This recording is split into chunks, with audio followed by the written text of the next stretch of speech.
Noida sector 150 एक बार फिर से लाइमलाइट में आ चुका है, लेकिन इस बार रीजन कोई नया लॉन्च या प्राइसिंग नहीं है, बल्कि एक लीगल क्लैरिटी है जो पिछले 5 सालों से मिसिंग थी।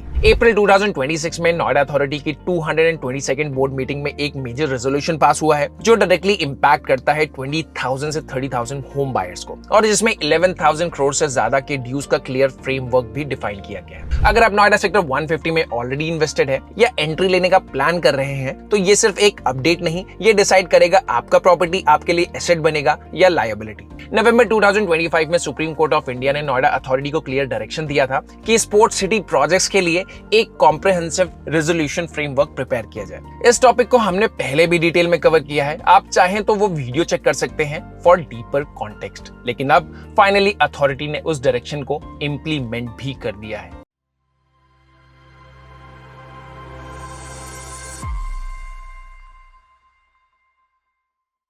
Welcome to White Hat Reality, where we bring you value over valuation. Over the last 2 years, through millions of views and by closing hundreds of real estate transactions directly through our team, हमने एक ही simple objective follow किया है, buyers को clarity देना। अब सिर्फ YouTube तक ही नहीं, हमारा प्लेटफॉर्म www.whitehat.realty भी आज एक स्ट्रॉन्ग रिसर्च हब बन चुका है, where tens of thousands of users every month visit us, compare projects, analyze floor plans and make informed decisions. अब आते हैं वीडियो के आज के मेन ऑब्जेक्टिव पर। पूरे रेजोल्यूशन को हमने 5 क्रिटिकल पॉइंट्स में ब्रेक किया है, जो कि एक बायर की पर्सपेक्टिव से सबसे ज्यादा मैटर करने वाले हैं। अगर आप सीरियसली सेक्टर 150 को रीवैल्यूएट करना चाहते हैं, तो ये नेक्स्ट 2-3 मिनट्स आपको काफी सारी क्लैरिटी दे सकते हैं। सबसे पहले और सबसे important rule, registry ban completely remove नहीं हुआ है, उसे कंडीशनली अनलॉक किया गया है। सिंपली लैंग्वेज में अगर हम समझे तो जब तक डेवलपर अपने टोटल आउटस्टैंडिंग ड्यूज का 20% अपफ्रंट डिपॉजिट नहीं करता, तब तक उस प्रोजेक्ट में रजिस्ट्रीज स्टार्ट नहीं होगी, और जब तक पीटी यानी परमिशन टू एग्जीक्यूट नहीं मिलता, आपकी रजिस्ट्री की फाइल आगे नहीं बढ़ेगी। पॉइंट 2, टार वाइज क्लियरेंस। ये एक मेजर स्ट्रक्चरल शिफ्ट है। पहले पूरा प्रोजेक्ट ब्लॉक हो जाता था, अब सिस्टम चेंज हो गया है। अब अप्रूवल मिलेंगे टार बाय टार बेसिस पर, मतलब अगर आपका स्पेसिफिक टार रेडी है और डेवलपर ने उस टार के प्रोपोर्शनल ड्यूज क्लियर कर दिए हैं, तो आप रजिस्ट्री कर सकते हैं, इवन इफ पूरा प्रोजेक्ट अभी कंप्लीट ना हो।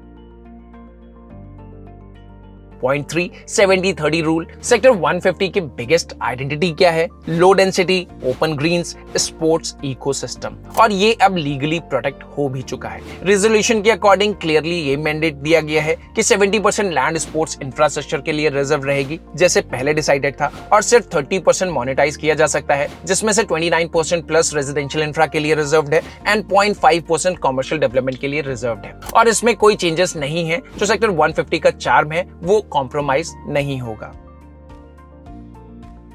Sector 150 and sector 152 sports city की ओरिजिनल अलॉटी, जैसे developers like Lotus Greens, Logix and ATS के लिए ये इतने सालों के बाद भी जो नया रेजोल्यूशन आया है, वो उनके लिए सुपर फेवरेबल बनकर आया है। उसके मेन 2 रीजंस हैं। जब लोटस या लॉजिक्स ने सेक्टर 150 का लैंड लिया था, तब के प्राइस और आज के प्राइस में 10x से ज्यादा का डिफरेंस आ चुका है। सो upcoming JVs with new developers for them will bring more revenue they had ever expected. साथ ही इन लैंड होल्डर डेवलपर्स को दिया गया है 0 पीरियड बेनिफिट, जिसमें कोविड ड्यूरेशन और रजिस्ट्री बैन का पीरियड इंक्लूड है। इस ड्यूरेशन का इंटरेस्ट पूरी तरह से वेव हो जाएगा। सो रिजल्ट क्या हुआ? अब नए डेवलपर्स भी कॉन्फिडेंटली JV फॉर्मेट में इन ओरिजिनल अलॉटीज के साथ आ पाएंगे और डेवलपमेंट भी फास्ट ट्रैक हो पाएगा। लेकिन एक अनसेटल्ड जस्टिस सा अभी भी यहाँ दिखता है, क्योंकि स्ट्रगल यहाँ अभी तक सिर्फ होम बायर्स के लिए रहा है।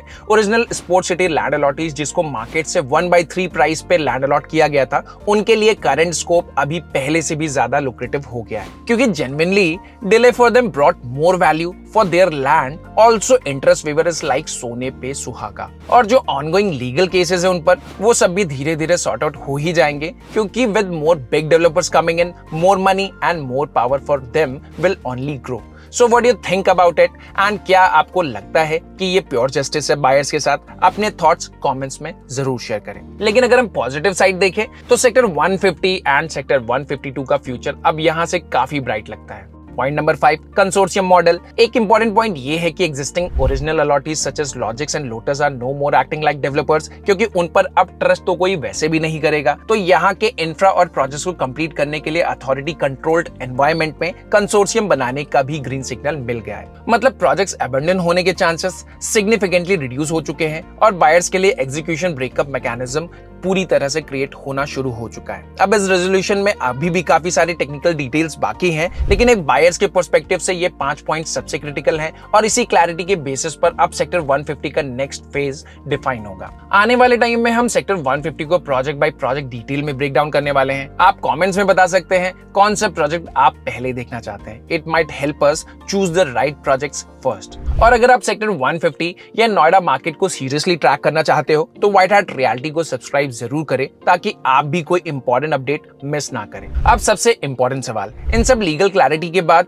एक्चुअल अपॉर्चुनिटी आखिर बनती कहां है? कौन से प्रोजेक्ट्स हैं जो यहां से रियलिस्टिकली मूव कर सकते हैं? सो पहले हम लिस्ट डाउन करेंगे आने वाले 5 प्रोजेक्ट्स जो आप ट्रैक कर सकते हैं। अब सबसे इंपॉर्टेंट सवाल, इन सब लीगल क्लैरिटी के बाद एक्चुअल अपॉर्चुनिटी आखिर बनती कहां है? कौन से प्रोजेक्ट्स हैं जो रियलिस्टिकली मूव कर सकते हैं? हमारे नेक्स्ट वीडियो में हम अनवील करेंगे top 5 luxury developments to watch in Noida sector 150 post this resolution. मिलते हैं नेक्स्ट वीडियो में एक डीप डाइव के साथ जहां आपको कुछ नए और बड़े नाम नोएडा सेक्टर 150 में ऐड होते हुए दिखेंगे। सी यू वेरी सून।